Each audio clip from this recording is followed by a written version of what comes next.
Este é o Hajimaru, o podcast da Fundação Japão. Convidamos você, ouvinte, a embarcar em uma jornada de experiências com nossos convidados especiais. A cada episódio, novos horizontes e insights sobre a cultura e estudos sobre o Japão. Olá, sejam muito bem-vindos a mais um episódio de Hajimaru, o podcast da Fundação Japão. Língua, cultura e estudos japoneses de uma forma acessível. Aqui a proposta é trazer conteúdos relacionados às atividades da Fundação Japão e aproximar você do Japão. A Fundação Japão é uma instituição japonesa especializada em programas de intercâmbio cultural internacional. Com sede em Tóquio e 26 escritórios em 25 países, a Fundação Japão atua sobre 3 pilares: intercâmbio artístico-cultural, ensino de língua japonesa, estudos japoneses e diálogo internacional. O escritório da Fundação Japão, em São Paulo, é o único no Brasil e agora traz para você Hajimaru, uma vez por mês, alternando assuntos de língua japonesa, cultura e pesquisa sobre o Japão. A proposta desse projeto é que seja uma porta de entrada para conhecer ou se aprofundar nos conhecimentos sobre a cultura japonesa. Neste episódio, o nosso convidado é o professor Diogo César Porto da Silva. É docente do Departamento de Letras Orientais, área de japonês, da Faculdade de Filosofia, Letras e Ciências Humanas da Universidade de São Paulo. Doutor em Filosofia pela Universidade Federal de Minas Gerais, com pesquisa no Departamento de História da Filosofia Japonesa da Universidade de Kyoto, através do programa Fellowship de Estudos Japoneses da Fundação Japão. Mestre em Filosofia pela Universidade de Kyushu, graduado em Filosofia pela Universidade Federal de Minas Gerais, com formação complementar em Teoria Literária. Seja muito bem-vindo. Obrigado. Só tudo isso, né, professor? O senhor não tem uma ascendência japonesa, eu acho. A gente quer saber como é que surgiu o seu interesse pelo Japão. De fato, não tenho ascendência japonesa e, bem, meu interesse pelo Japão surgiu como de muitos que se interessaram pela língua e pela cultura japonesa, que foi através dos animes e mangás, né, e a cultura pop japonesa em geral, né. Eu sou da época da Manchete, acho que muita gente também é, e desde da infância eu acompanhava os animes e depois que a Manchete terminou, eu continuei acompanhando animes. E por conta disso, eu decidi começar a estudar a língua japonesa quando eu era adolescente ainda. E bem, era um hobby, e foi um hobby que ficou sério demais ao longo do tempo e acabou virando um trabalho e o que eu dediquei à minha vida, né. Mas foi isso, eu acho que é algo que, causa bastante identidade entre mim e os meus alunos, né. Nós começamos através do anime e da cultura pop japonesa, né. Ah, agora eu preciso saber qual era esse anime favorito que o senhor tinha? Em qual momento Aquele que te motivou a estudar ou ter interesse maior pela língua japonesa? Então, na época da Manchete eu gostava muito de Yu Yu Hakusho. Uhum. Não era tão fã de Cavaleiros do Zodíaco. Que talvez tenha me pegado mesmo, foi posterior, que é um anime que se chama Red or Die, é, ou Rodo, né, os conhecedores conhecerão. E que é um anime sobre leitura. As personagens principais são ávidas leitoras e por conta disso elas ganham poderes de manipular o papel. Eu achei: "Nossa, que legal, pessoas que leem são pessoas legais também". E e bem, esse anime talvez tenha sido a porta de entrada para outro universo do Japão, que fala literatura e a língua, consequentemente. É, o senhor falou certo. Eu levei a sério demais esse meu hobby, porque a sua tese de doutorado, a filosofia de literatura Kukishuzo, e como podemos ler e traduzir a filosofia japonesa, ela foi premiada pela CAPES. Você poderia nos contar quais foram os maiores desafios para estudar a filosofia japonesa? Sim, bem, antes eu tenho que agradecer, porque esse prêmio, né, da tese CAPES, né, o prêmio de tese CAPES, no qual eu recebi menção honrosa, não é só meu mérito, as minhas professoras e orientadoras também me incentivaram bastante, e o fellowship que eu recebi da Fundação Japão também foi muito importante. E bem, o maior desafio para estudar a filosofia japonesa, que foi antes e ainda é a língua, Hum. né? Em 2 sentidos bem interessantes, porque o primeiro é que nós temos poucas traduções de textos da filosofia japonesa para o português, mas para outras línguas europeias também, né?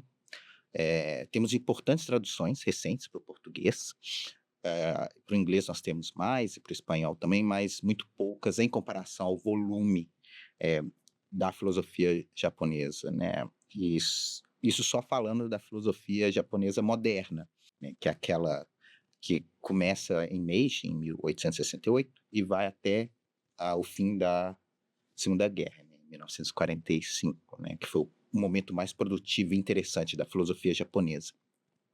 Então, para se aprofundar na filosofia japonesa é necessário, bem, ler em japonês.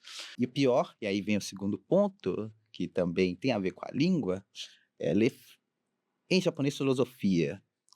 E desse período, porque acho que muitos dos nossos ouvintes devem saber que antes de entrar na modernidade, o Japão estava isolado, fechado.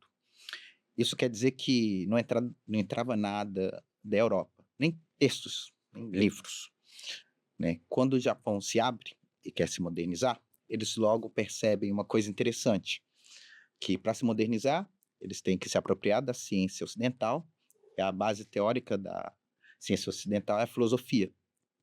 E eles vão aprender filosofia, e aprendem muito bem. Só que a filosofia ocidental tem, sabe, 2.000, 2.500 anos de história. E, bem, a língua japonesa não dava conta, não tinha palavras para traduzirem os principais conceitos. Não tinha palavra certa para essência, ser, metafísica. E quando os filósofos japoneses, que liam muito bem essas línguas ocidentais, começaram a ler e tentar explicar em japonês, cada um usou uma palavra que achava mais conveniente. Então, nós temos 2 filósofos do mesmo período, falando da mesma palavra em alemão ou em grego antigo, e usando 2 palavras completamente diferentes em japonês. Então, mesmo conseguindo ler em japonês esses textos, a gente ainda tem que adivinhar a qual palavra, de qual língua eles estão se referindo naquele texto, né? Isso é uma dificuldade que não só digamos assim, não nativos, né, de japonês têm, mas os próprios japoneses, né? Ainda bem que hoje isso já foi resolvido, já está tudo normalizado, então mais fácil. Mas talvez seja isso, né? Essa lida com a língua talvez seja um dos maiores desafios. O professor falou sobre o programa Fellowship de Estudos Japoneses, né, sendo essencial para o seu doutorado. Então, isso quer dizer que o senhor foi para o Japão. E como foi essa permanência do Japão? Essa foi a sua primeira viagem? E quando eu fui pela fellowship, foi no final do meu doutorado, né? Eu fui com a bolsa para terminar de escrever a minha tese de doutorado, né? Eu fui em 2019, mas essa não foi a primeira vez que eu fui, né? Nessa vez, em 2019, eu fui para Kyoto, né? A Universidade de Kyoto, mas eu fiz o meu mestrado no Japão, na maravilhosa cidade de Fukuoka, na Universidade de Kyushu, né, e na qual passei 3 anos, né, fazendo o meu mestrado também sobre o Kokushuzo, sobre a relação que ele tinha com outro filósofo japonês chamado, não, desculpa, outro filósofo alemão muito conhecido, chamado Martin Heidegger, né, e bem, e foi uma experiência muito esclarecedora em vários sentidos. Eu descobri como funcionava a universidade japonesa, que é muito diferente daqui no Brasil. Meio que fui obrigado a fazer aulas em japonês, porque no departamento de filosofia, né, as aulas são todas em japonês, né? E o meu orientador, a primeira vez que nós nos encontramos foi interessante, que ele chegou e falou: já que você veio aqui para o Japão, por que você não escreve a sua dissertação em japonês? Né, e isso também foi foi um choque no começo, mas no final tudo deu certo e foi muito bom para eu desenvolver o meu japonês, né. Então foi uma experiência muito enriquecedora, tanto acadêmica quanto pessoal. Você falou sobre essa experiência ter ajudado na sua vida acadêmica e mencionou agora a vida pessoal. Eu queria saber como foi a sua experiência de viver no Japão, com costumes tão diferentes, cultura, vestimenta, comida, como é que foi? Então, eu costumo dizer que o Japão ele não só está do outro lado do mundo, mas ele também é como se fosse um espelho invertido do Brasil, né, o que dá certo aqui não dá certo lá, o que não dá certo aqui dá certo lá. Isso foi no começo foi um pouco difícil de me adaptar, por exemplo, o o rigor que eles têm com as regras, né. Aqui no Brasil nós temos, uma certa um jogo de cintura, uma ginga, né, que nos dá uma certo espaço de manobra. No Japão isso não tem, né, então não dá para negociar muito, e isso no começo foi um pouco desafiador para mim, né. Por exemplo, quando logo no começo, quando eu fui morar lá, eu comecei a viver no dormitório de estudantes da universidade, só que você só pode ficar lá 6 meses. Depois você tem que procurar o seu próprio apartamento. E eu fui em imobiliárias, eu já conseguia me comunicar em japonês, e aí eles, muito solícitos, muito gentis, me mostravam o catálogo, aí eu olhava o preço, olhava o lugar, aí eu apontava um, falava: "Ah, e esse aqui? Esse não pode". "Ah, por quê? Mas tá dentro da faixa, tá de preço, eu gostei". "Ah, porque eu acho que o proprietário não vai te aceitar muito bem". Eu assim: "Não, mas mostra". "Não, não, que tal esse outro aqui?". Né, então havia essas, essas esses kimari, né, essas regras muito rígidas, né, mas que eu fui me adaptando a a aos poucos. E uma coisa curiosa é que, bem, eu sou de Belo Horizonte, e Belo Horizonte também, como São Paulo, tem muitos morros, e por conta disso eu nunca aprendi a andar de bicicleta, até ir para o Japão. Aprendi a andar de bicicleta quando eu tinha 25 anos. E, e bem, é uma coisa talvez pequena, mas fez toda a diferença na minha vida diária, né. Se locomover de bicicleta era uma coisa que era inimaginável na vida que eu tinha no Brasil, né. E isso foi uma experiência muito interessante, parece pequeno, mas eu nunca imaginei: "Nossa, eu posso ir daqui até o centro de bicicleta, não preciso esperar o ônibus ou ir a pé", né. Então foi um novo estilo de vida, né, que eu tive, né. E bem, em relação à comida, ficou que tem a melhor comida do Japão, então passei muito bem. Às vezes tinha uma vontade de comer um feijãozinho, mas em relação à comida, por mais que tenha esses momentos de saudade, eu até que, hum, fui muito bem servido, digamos assim. Qual foi então, nesse período, dessas viagens, dessa permanência no Japão, qual foi as maiores dificuldades que você encontrou? As maiores dificuldades, imagino que tenha sido, mais para o final, quando eu tinha que finalizar a minha dissertação, né, e ao mesmo tempo cuidar de várias outras questões burocráticas menores. Tinha que preparar o apartamento para ser entregue de volta, porque eu ia voltar para o Brasil. Eu tinha que ver o que que eu ia fazer no Brasil, eu tinha que me despedir e agradecer todo mundo que tinha me ajudado. Então foi muito atribulado esse momento, né. Eu acho que essa talvez tenha sido uma dificuldade que não só no final, mas durante toda a minha permanência no Japão, as relações pessoais no Japão, que são ótimas, maravilhosas, as pessoas realmente são, por mais que tenha essa imagem de pessoas que são frias e não próximas, essa imagem não é verdadeira. Quando você se aproxima e se torna íntimo de uma pessoa do Japão, ela realmente te recebe de uma forma calorosa, aberta, sempre disposta. Só que isso vem com um custo, você também tem que se dedicar na mesma medida, né, para manter a amizade, essa relação.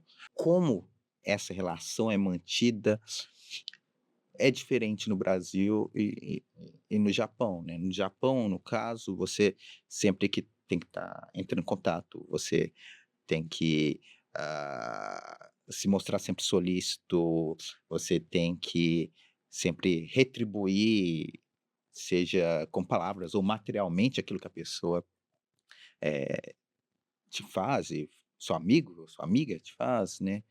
E às vezes eu era um tanto quanto relapso em relação a isso, não porque eu não gostasse da pessoa, mas por diferenças culturais, né, o que gerou alguns atritos, também que foram, complicados de resolver e que nesse final, né, da minha estadia no Japão, com várias outras coisas pra dar conta, eu não consegui dar atenção devida aos meus amigos e de lá, e gerou alguns atritos no meio de toda essa confusão, mas no final deu tudo certo.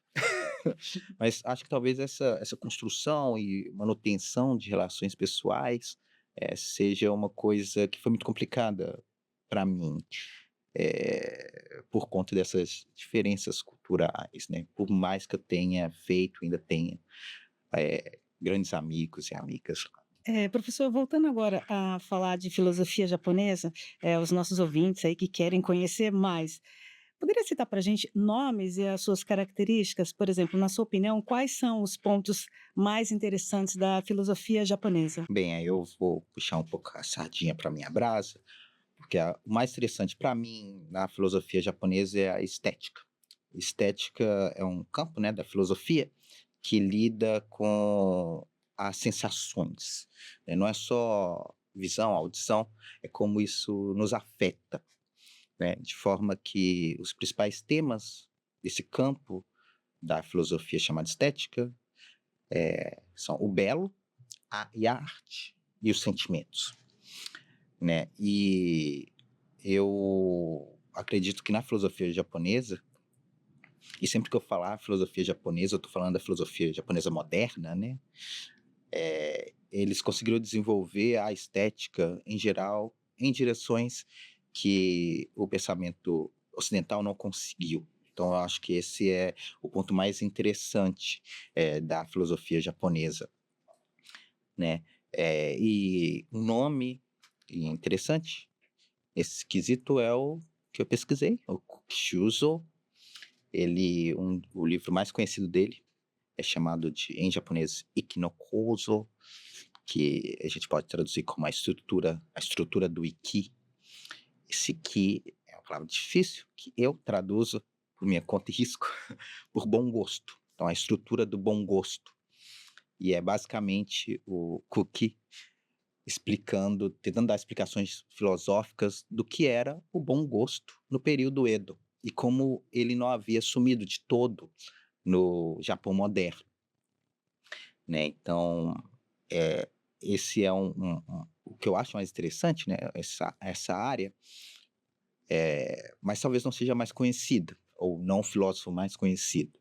O filósofo mais conhecido, hã, filósofo japonês mais conhecido é o Nishida Kitaro. E eu estou usando a ordem japonesa dos nomes, primeiro o sobrenome, depois o nome. Então, Nishida. Eh, e felizmente nós já temos em português 3 traduções, na verdade, de suas obras. A gente tem tradução de, O Ensaio do Bem e Textos Selecionados, ambos da editora FI, PHI, do professor Antônio Florentino, né. E também tem uma tradução de um texto que o título é curioso, que é a identidade a autoidentidade absolutamente contraditória, que foi traduzido pelo meu amigo professor Felipe Ferrari, que ensina no Japão hoje.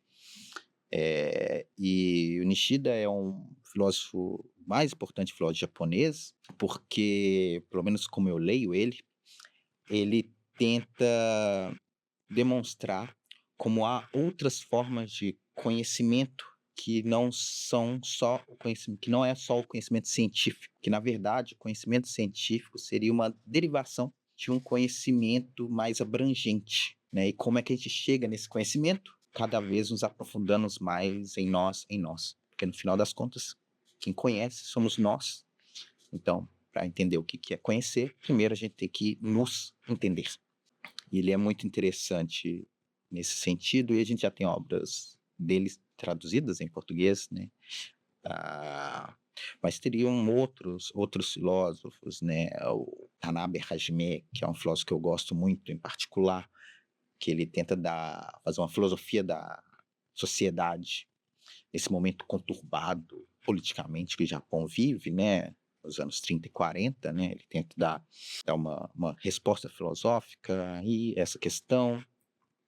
Há também o Tosaka Jun, que foi um filósofo corajoso, ele foi um ativista político que se colocou contra o militarismo japonês da década de 30, foi um dos discípulos mais brilhantes do Nishida, e que foi preso e morreu nas masmorras do militarismo japonês, né, muito jovem.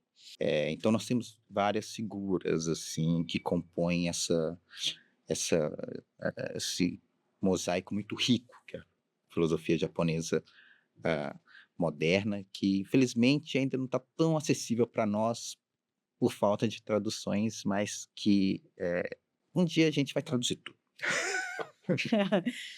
Professor, aprofundando um pouco mais nos seus temas de pesquisa, como é que você relaciona a literatura com a filosofia? Então, essa é uma boa pergunta, porque a filosofia ocidental, desde sempre, isso é, desde Platão, tenta a todo custo se diferenciar da literatura, né? Quem já leu Platão lembra que o Platão falava: esse Homero não sabe de nada.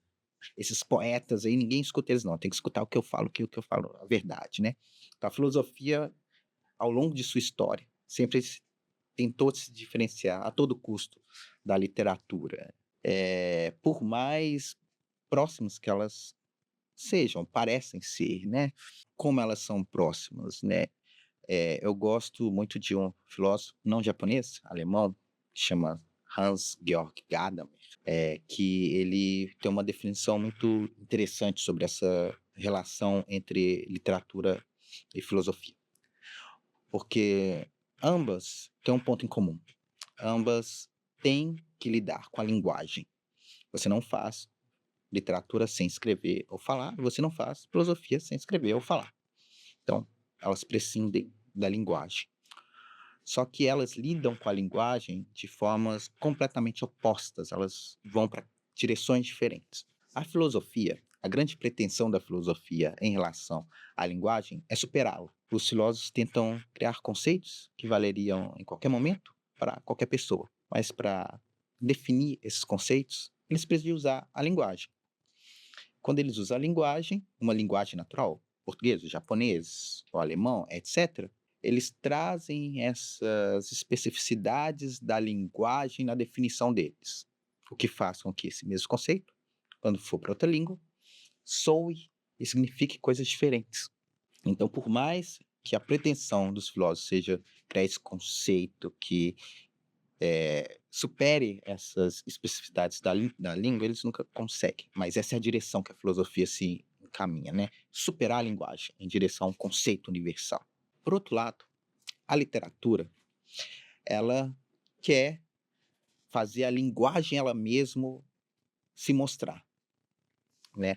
Como ela faz isso?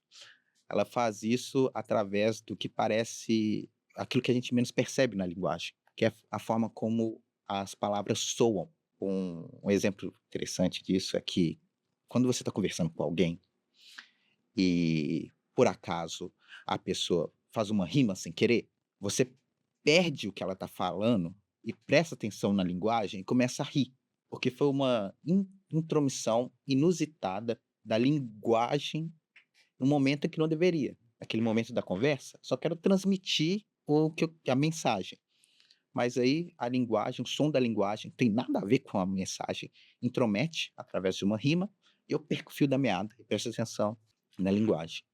A literatura quer fazer isso o tempo todo, mostrar a linguagem em vez da mensagem que usa a linguagem como instrumento, né? É por isso que na poesia se utiliza rima, a gente tem métrica para além daquilo que a língua diz, ela mostrar aquilo que ela também é, o seu som, o seu ritmo, né? Então, na literatura, a linguagem quer se mostrar a si mesmo e tentar se desfazer o máximo do seu uso enquanto instrumento, do seu uso como um mero meio para passar mensagens. O mais alto disso talvez seja um poeta francês, o Mallarmé, que tentou criar alguma coisa chamada poesia pura, que era uma poesia que soava bonito, mas não dizia nada. Era um monte de palavras que rimavam, métrica, mas não faziam sentido.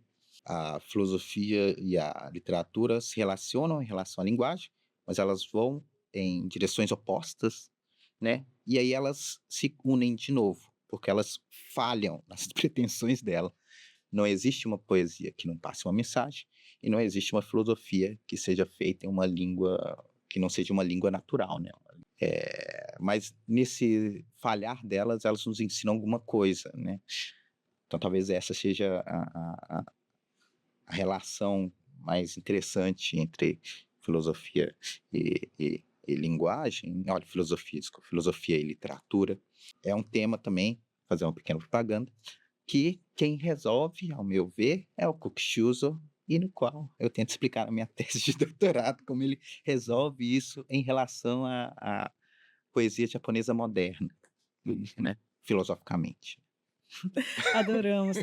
Professor, para finalizar, quais são as suas dicas para quem quer seguir ou mesmo ingressar no campo dos estudos japoneses? Bom, os estudos japoneses, eles são uma área de estudo, né, que mobiliza um monte de conhecimento para dar conta desse objeto complexo que é o Japão, né? Então, a dica seria leia de forma ampla, porque você nunca sabe quando vai precisar de uma filosofiazinha aqui, uma sociologiazinha ali, uma linguística aqui, para tentar tratar do tema que te interessa sobre o Japão. Outra dica que eu diria que eu daria seria de procurar fontes críticas. Por crítica, eu eh, digo que tenham consciência do que estejam fazendo, porque infelizmente, o que mais nós encontramos sobre o Japão são lugares comuns. E muitas pesquisas em estudos japoneses seguem esses lugares comuns, muitas vezes de forma inadvertida, e acabam reproduzindo estereótipos sobre o Japão. Por exemplo, todo japonês é disciplinado, o que eu falei, japoneses são frios, são distantes, o que é uma verdade, né? Então, essa aproximação crítica dos estudos japoneses, tentando ver o Japão não como uma coisa só, mas como múltiplo, porque nós temos uma multiplicidade de culturas dentro do Japão. Não é só uma cultura japonesa, são culturas japonesas. Agora e antes também, né? E é sempre bom lembrar que o Japão, enquanto Japão, só começou na modernidade. Antes, em Edo, né, no século XVII, século XV, o Japão era um monte de fragmentos, várias regiões. Tanto que, quando a gente estuda história do Japão, essas regiões do Japão, antigamente eram chamadas de kuni, que é a palavra para país. Os alunos ficam confusos. Como assim? Mas isso aqui não é um país, isso é só uma região dentro do Japão. O Japão que é o kuni, é o país. Assim, não, eram de fato países, assim, pessoas que eram de Edo, e as pessoas que eram da cidade de Edo, que hoje é Tóquio, né? E as pessoas que eram de Kamigata, que é a região que hoje é Kansai, elas falavam japonês diferentes, elas tinham costumes diferentes, e elas se zombavam mutuamente porque elas achavam que o outro era muito caipira. Então, perceber essa diversidade cultural dentro do Japão através de uma aproximação crítica, eu acho que é um é uma boa aproximação e que nos faz ver como o Japão é muito diferente daquilo que a princípio nós pensávamos que ele é muito mais diverso e, obviamente, muito mais interessante, eh, do que parece ser. Professor Diogo, a gente queria agradecer muito a sua presença aqui nessa edição do Hadimaru, o podcast da Fundação Japão. Muito obrigado, foi um prazer enorme. Bom, eu sou Maimi San, conversei hoje com o professor Diogo César Porto da Silva. E se você gostou desse conteúdo, convide seus amigos que também se interessam por cultura japonesa. Além do podcast Hadimaru, a Fundação Japão em São Paulo apresenta muitos conteúdos de estudos japoneses no site. Então visite e acompanhe todas as novidades, inclusive artigos bem interessantes do professor Diogo no site. E venham conhecer a Biblioteca da Fundação Japão em São Paulo, um acervo totalmente voltado para quem quer saber mais sobre a cultura japonesa. Fica na Avenida Paulista 52, no terceiro andar. Então, obrigada pela sua audiência e até o próximo episódio.